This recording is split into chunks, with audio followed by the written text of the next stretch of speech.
پیش ہے ہندی زبان میں اپڈیٹ۔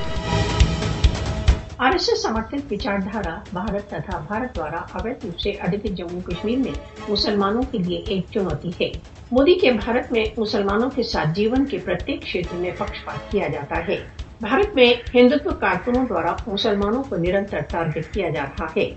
मोदी के शासन में भारत में मुस्लिम विरोधी भावनाओं में बहुत अधिक वृद्धि हुई है। भारत में बीजेपी के सत्तारूढ़ होने के पश्चात मुसलमानों के दमन में बहुत तेजी से वृद्धि हुई है। मोदी शासन CAA, NPK, NRS जैसे पक्षपातपूर्ण कानूनों के द्वारा मुसलमानों के प्रजातीय नाश की योजना बना रहा है।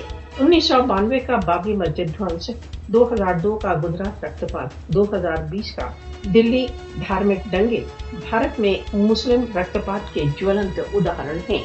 भारतीय राज्यों ने मुस्लिम धार्मिक स्वतंत्रता के नियंत्रित करने के लिए कानून पास कर दिए हैं। मोदी शासन भारत में हिंदू सर्वोच्चता को विकसित कर रहा है। हिंदू नेता खुल्लम खुल्ला मुसलमानों की सामुदायिक हत्याओं तथा उनके विरुद्ध शस्त्रों के प्रयोग की अपीलें कर रहे हैं। मोदी फासिस्टवादी नीतियां हिटलर की ही नीतियां हैं।